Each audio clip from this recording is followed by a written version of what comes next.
Alrighty. Well, that was a lot of fun. Got $10 from Raleigh. Here's $5 for every unintentional crash. I can say that it was probably the flash card or something like that. I've played it myself and seen some streams and never seen it crash either. But, got to have a little bit of that marathon luck.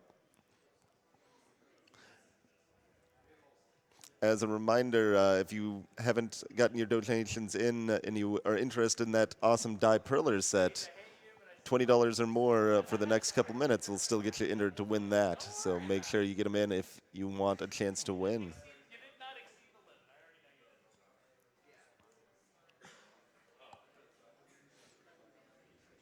We have a $5 anonymous donation that says, here's a little something to fight cancer, and good luck to all the runners. Another $5 anonymous donation. Let's see some glitches in Legend of Zelda Ocarina of Time. Love seeing all these games that I've never seen or heard of before.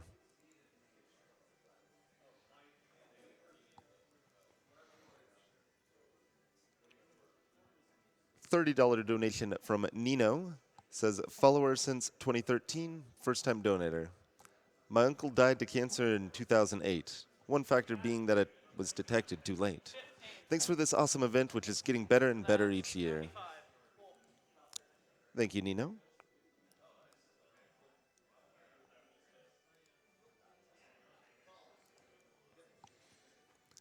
Also like to plug some of our sponsors here. One of them being Annapurna Interactive. They're the publishers of What Remains of Edith Finch and Gorogoa.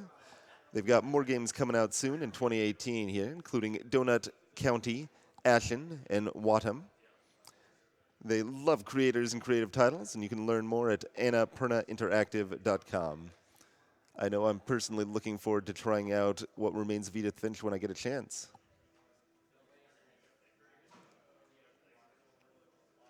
Another one of our sponsors is Fangamer. They make high-quality video game merchandise, figurines, books, plushies, t-shirts, hoodies, keychains, pins, things like that. They've got new official merchandise from SNK, Undertale, Hollow Knight, Gulf Story, Slime Rancher, and much, much more. I'm actually wearing a one-shot t-shirt from Fangamer right now. You can check them out at fangamer.com, and 100% of the profits from GDQ merchandise sold during AGDQ is donated directly to the Prevent Cancer Foundation.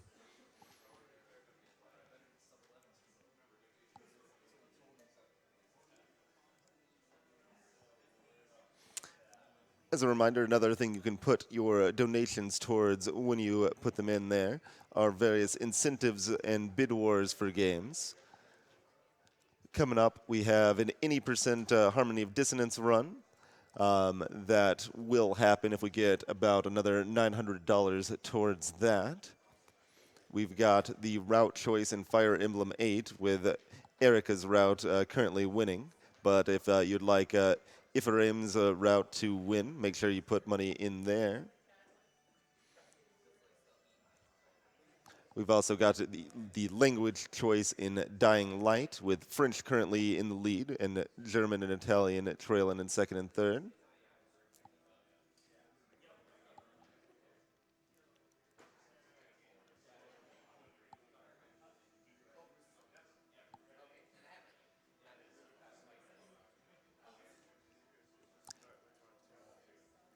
All right, looks like we are ready for a quick interview here featuring Darkman interviewing TGH and the Die Devs.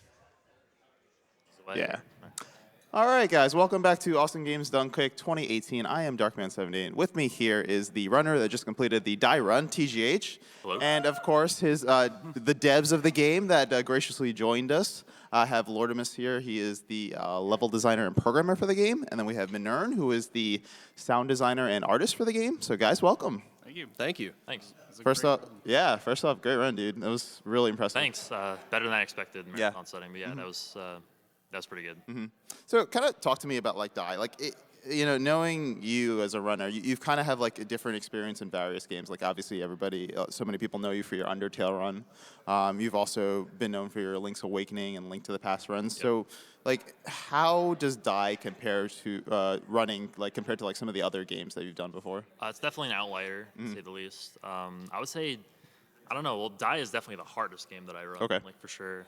Just in terms of like pure like skill difficulty, like stuff like that. Like huge difference from the top-down overworld stuff. Like for instance, Undertale, like the Zelda Sure, games I run, sure. and stuff like that. But that just makes it all the more fun to have multiple games to run to just have some variety.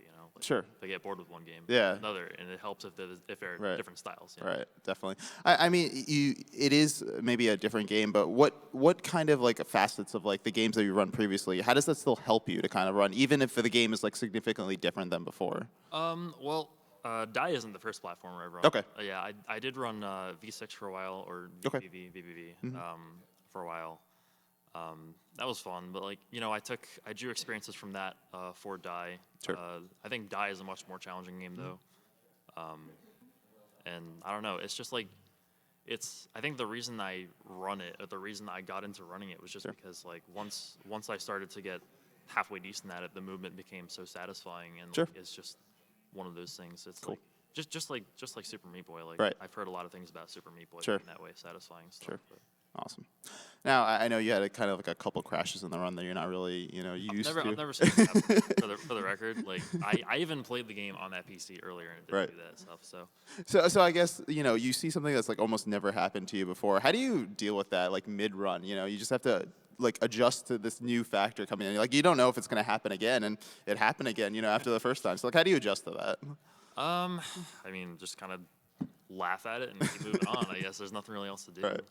Okay. Solid. All right. So I'm going to start with you, Lordimus. A couple of questions. So as the level designer, obviously, with looking at all the elements of the game, there's definitely a huge speedrunning aspect in mind, when you were designing it. So like, you obviously had the speedrunning aspect in mind, but you can't just like say, okay, I'm going to make a speedrunning game. Right. There's obviously things that go on. So like, what kind of things do you think about when you're trying to make a game tailored to speedrunning? Sure. One of the things we did was we really wanted to tailor to both the casual and speedrunning communities. So we have as was mentioned, with the category that Tej ran was any percent no hard mode. So we've got normal levels and we've got hard mode levels. Sure. So it allowed us to create kind of the same level, but in a more accessible way, and then a kind of a more hardcore way. Sure. So you've got that, and also just designing them in a way that we actually tried to really place the checkpoints, and we moved around the checkpoints quite a bit in a way that it wasn't too punishing to have certain deaths. Sure. The deaths are very punishing in the bonus levels, where Right. you're collecting the dust and whatnot, and in the bosses. But in the normal levels, we really tried to tone that down as well. So those are just a couple things. Sure. Well, and as far as unlocking the levels as well, the pigment count is fairly low. So Sure. there's a lot of options. If they want to go try one of the earlier hard mode levels, they can do that. So there's a lot of different ways that they can go through and unlock the levels. Sure. So, like, how do you balance that act between, I really want to make a game that's very accessible to, people out there, but at the same time, I want to make a game that's fun for speedrunners to speedrun? Right. That was a very difficult process. Actually, being the lone designer of the levels, a lot of it came down to I'm playing this thing Sure. 24/7. I'm Right. playing these games this level over and over and over, and I think it's at an 8 out of 10 level difficulty. Right. Danny comes in, says, "Dude, this is impossible. Right. No one can beat this." So we nerf it a bit and we tone it down and we play with it some more, and then we release it to the general public, and we see, now no one can even beat the nerfed level. So Sure. we kind of go back and rethink some things from there. So it's a lot of trial and error, and Sure. you got to really be open to criticism. And you have to. It was hard for me to break out of that a bit because I could be very stubborn about. Sure. No, I perfected this level, and I know this. This is exactly how it should be run, and this is how people are going to see it. But you need to be open to that feedback and be willing to adjust things that are going to make it fun, as well as, Sure. if you're doing a speed run, then it's going to be difficult no matter what. Right. Because you're going to be pushing the limits of the level. Sure. So that's kind of it. Awesome. Well, and watching other people play the game was a huge help, especially once it got in the hands of other Twitch streamers, because we could watch them play Sure. without us sitting over their shoulder. And so that gave us a lot of valuable feedback. Sure. Now, Minern, as the artist and music designer, it seems like that's a very underrated portion of a game. And even within speedrunning, like we're spending hundreds of hours on these games, and that may not be the first things on our minds, but it does play in the back of our minds. So do you like keep that in mind when kind of designing the artwork and the music for the game? Yeah, absolutely. And I mean, the big part with the visual, or the biggest part of it, is that since the levels all start out as black and white, and then eventually they're Sure. fully colored, but Hugh is completely black and white. So it was very, very important for him to actually stand out as much as possible. And he's also very small. Right. So he has to be able to stand out. The player has to be able to see him at all times in, full black and white. And again, he's black and white. And then within the full color levels as well. So that, as far as the art goes, that was the most important Sure. part.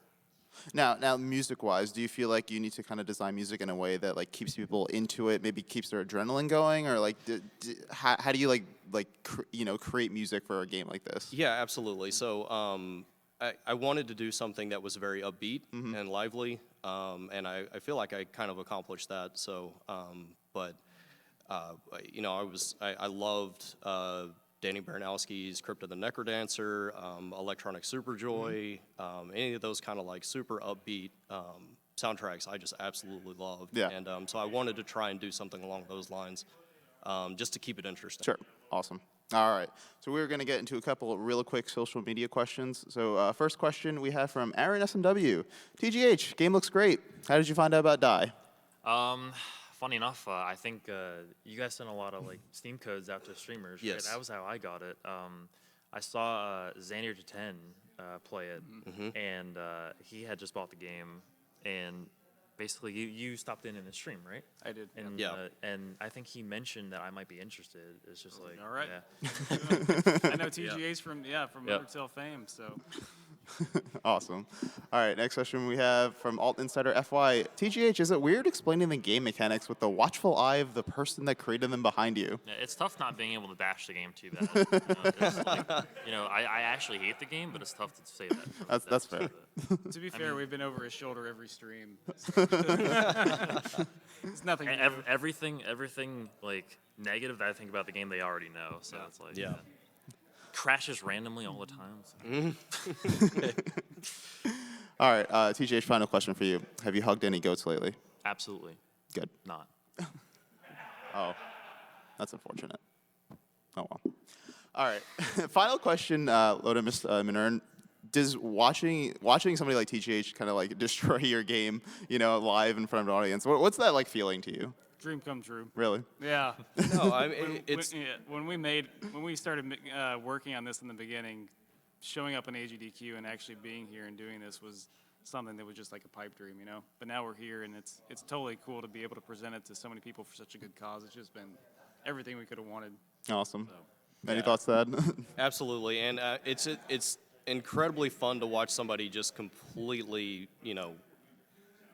annihilate the game. I mean, just with such precision, and it's so fun to watch. It's great. Right. Awesome.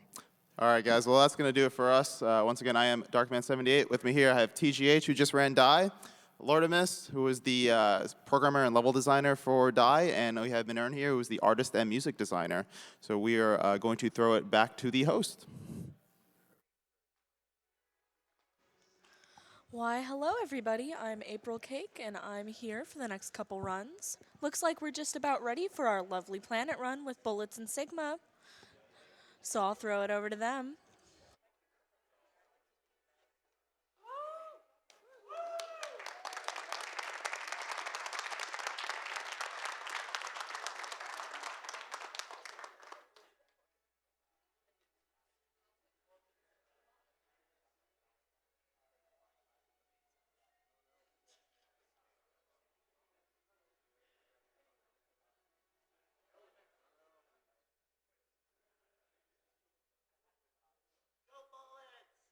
The heck we're gonna see. Yeah, so first of all, you formulate sentences in a very weird way. Yes, but I'm really tired. as we all are, and you will all soon learn. This is an FPS with some very big platforming elements to it as well. And that's really the basics. That's, at its purest essence, that's really what it is. And it's got kind of this Katamari kind of style aesthetic, which I think is really cool.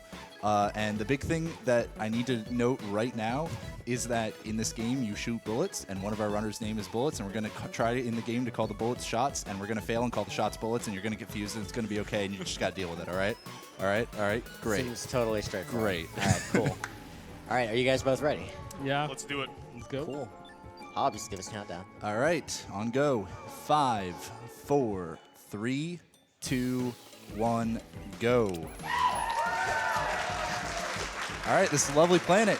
You run and jump right now. And already we've got Sigma taking a hit. Basically, anything red you see is most likely going to kill them. There's no health mechanic in this game. It's just you get hit, you die. Yep, so Bullets off to a very quick lead, but that'll probably change over the course of the run. As you can see, the basis of each level is that they just have to get to this purple pillar to end the level after taking out all the baddies by shooting them with these shots. Nice. We're 1-0. Yeah, and one of the cool things is that you don't always have to shoot the actual baddie. You can actually shoot their shot, and you'll see on Bullets' screen he didn't even hit them because their shots hit each other, and Sigma following suit about 6 seconds later. Yeah, all shots in this game created equal. Some of these enemies, as mentioned, you can take them out by shooting their shots, and other enemies, they don't actually shoot at you, so it's all good. Here, we're coming up to the hardest level in the run. As soon as Bullets gets through this, Sigma taking back the lead, and he is going to make this very tight jump here. Oh, he fell once, unfortunately. He's going to have to go around the long way. Bullets, I think, yeah, Bullets had a better job there, so he took the lead back. And very fast-paced run, as we were mentioning here, folks. You can also shoot through walls sometimes, which is pretty neat. Yep. So we're here at the last level of the first area. Kind of like Super Meat Boy, you don't have to finish each level in each world. So we are going to be moving on. Oh, no. Okay. Oh, So no. Bullets is going to be quitting the game. As Sigma's going to be moving on to the next world, Village. Wow, that was the fastest reload of the game I've ever seen. Bullets didn't actually lose that much time, all things considered, but Sigma is going to have a bit of a lead here. Now, the cool thing about Village is really every world they try to introduce a kind of new mechanic. And ooh, wow, Sigma taking a fall there. It's going to leave a window open for Bullets. Bullets actually managed to get up top, so he's really basically caught up that deficit from closing the game. But yeah, so one of the things they added in this world, or one of the important things about this world, is that there are these apples that are flying up in the air, and if any of the apples land on the ground, you will instantly die. So they either need to beat the apple to the finish, or they need to shoot it out of the air. That's right, and as you see in some of these levels, there will be apples kind of already in the air because they're doing these levels in kind of a weird order. So the apples might or might not get triggered early, or might not get triggered at all. So you might see that there's just an apple sitting there on the ground, like that one near that pillar there. That is just, it's just going to be there. They don't have to do anything to it. Yep. And it looks like both the runners are virtually Oh tied my right now, goodness. which is fantastic. This is exactly what we were hoping for from this race. One of the other things to note is that some of the platforms, the blue platforms that they're jumping out into space on, are actually destructible. So, for example, here, when if they had shot one of those blue platforms, they could have fallen to their death very easily. Yep, so an incredibly narrow lead for Sigma right here.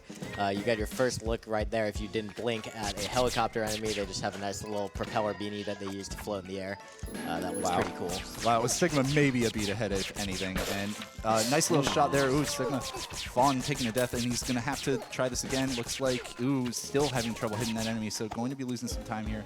Bullets doing a bit better, and is going to be making his way to the exit of the level. Yep, Sigma not too far behind. Bullets showing off another thing here in this level that you haven't seen before, civilians. Civilians are the blue, not quite baddies, they're goodies. And if you manage to shoot them, you will immediately lose the level and you'll have to redo it. So obviously they're going to want to take care for that. And sometimes some of the neat platforming that they're doing actually lines up the baddies to be able to hit the civilians on a direct line, so they have to be very careful of that. Yep, this level terrifying with those 3 apples that you have to shoot up midair. Casual players hate it. And now we're moving on to the third area, Forest. Yeah, Bullets already in there. Sigma has now just followed suit. And Forest introduces a new mechanic, which are these enemies with the hats. And the hat enemies shoot bullets that are shoot shots that will actually home in on you. And the shots are slower than your shots, so you can shoot them in time. But they do move faster than you can move, so you can't outrun them. Yep. So we're seeing not too much of a difference right here, but it's still, you know, it's just enough that it's within striking distance for Sigma as Bullets is working his way through some of these levels. Again, that's a place where he had to take out that baddie, and he had possibility of shooting that platform out from under him, but fortunately did not. There's some precise long shots from Bullets to get an enemy that was way, way off in the distance, and he managed to pull it off, so that was very nice. Yeah, looking like a lot of good aim from both of our runners here so far.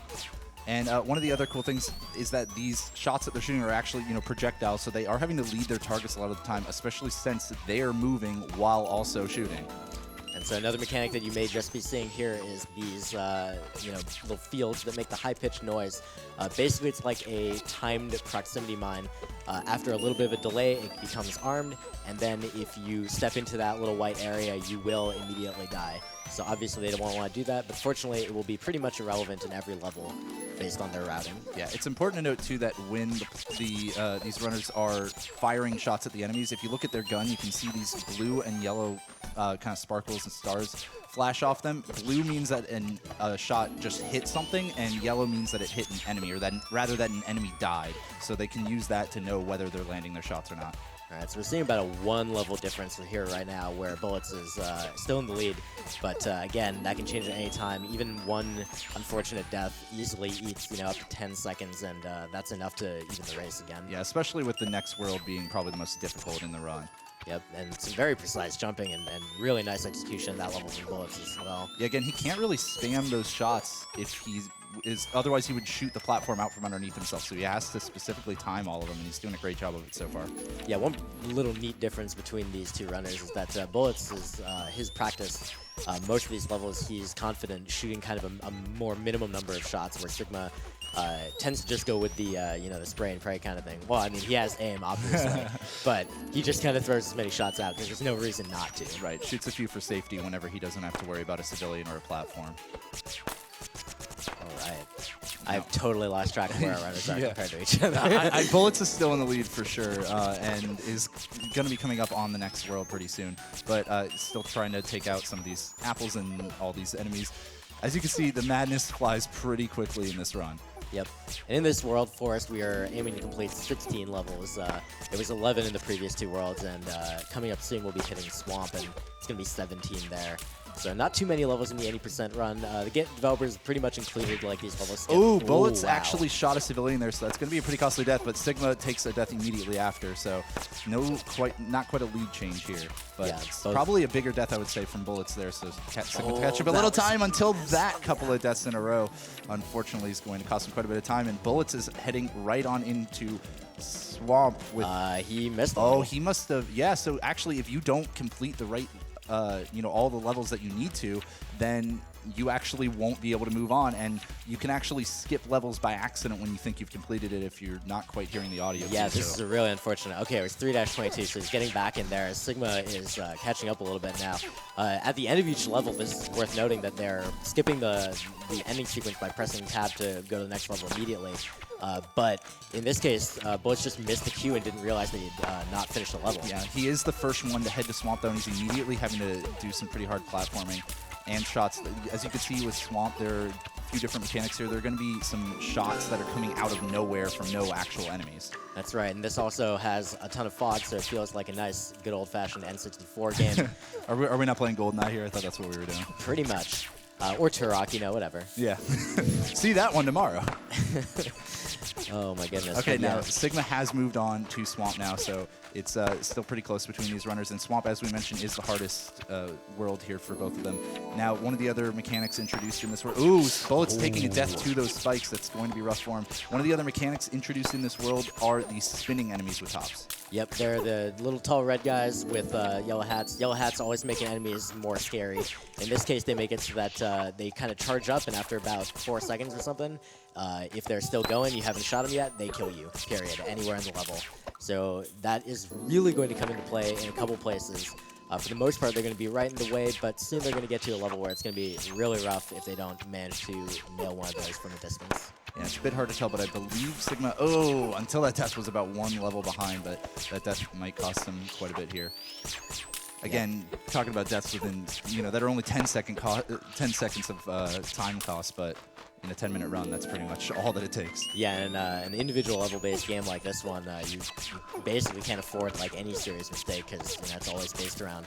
Here's that level. Yeah, now Bullet's going for a blind shot here after jumping off that billboard. Did a good job there, and he's having to shoot something, an enemy in the distance. He actually did get the shot, so that's really good. Excellent. Meanwhile, Sigma is still making his way through the swamp levels, but he's still about 1 or 2 levels behind as Bullets is making great time. He's nailing all these shots. He's really taking out everything in his way. And let's take a look on the right again. Sigma coming up on that pretty much the most difficult level in Swamp, and he got his blind shot as well, so he was able to move on. Good job from both of them. Yeah, Tiny know that you see his gun light up when he nailed that shot, so you could tell that he had hit the target that he wanted to hit. Yeah, the other thing to talk about with Swamp are these eyelashes that you're seeing out in the void and that they're jumping into. If you haven't picked it up by now, they're basically just portals, little teleporters that'll take you elsewhere. You could shoot through them as well, but not always necessary, and really not really at all in the 90% run. We're rapidly coming to the end of the run. Just a few levels left here as Bullets is making, really, his execution is fantastic here. He's hitting all his shots. Here you see he's going to take out that shot and that apple before it drops. Very, very close. Sigma making this jump up here to finish this level before an apple drops. Oh, Bullet's taking a death there, unfortunately. He's going to be picking that one back up, that level, starting the level back over again, sorry. That's a quick one. He is able to make that little precise jump through that narrow space. Coming to the last couple levels of Swamp here. Yeah, and that bit of neat platforming was really, I think, what the runners have agreed is the last bit of hard platforming in Swamp. So Bullets is now on the final level. Time is coming up very shortly. A new mechanic was also introduced in the mountain. Again, they only have to do 1 level, and that's if you shoot the tall blue enemies, you actually teleport. So get ready for Time. Yep. Jumping up onto this hill. He misses it, but it doesn't matter because he's going to come to the end, and time is now. Nice, dude. Excellent job from Bullets there. Sigma is now on the final level as well, so we're still getting a very close race here. That's right. Absolutely amazing execution from both players. Just if Sigma gets the jumps, he redeems himself. And he didn't quite get ready and trying to time and swag it out with a 360 no scope at the end. Good job. Oh, my goodness. I'd like to point out that in the pre-show you said you'd be within 15 seconds, and you were within 18 seconds. So I'm sorry, but we're going to have to revoke your badges. You're no longer here, no longer able to stay at the event. But no, that was a ton of fun. I hope you guys enjoyed Lovely Planet. Any last words from our runners here? No, that was a lot of fun to do. I'm really happy with how that race turned out, except for quitting out of the game. Yeah, it never happens, right? I just want to say thanks a lot to Hobbs and Vula for coming up and commentating. They've never ran this game. They maybe played it a little bit. I've never played it. No. I played it a little bit. Crash course last night, throughout the night, on how to commentate it, and I think they did a great job, so let's give a hand for them. Thank you. Thank you, guys. It was our pleasure to join you for this. Yep, and definitely stick around because up next, Sigma is going to be doing a solo run of Super Lovely Planet, with the sequel that was actually released this year just in time for game submission. So check that out. It'll be a lot of fun. We're still going to be tired. So.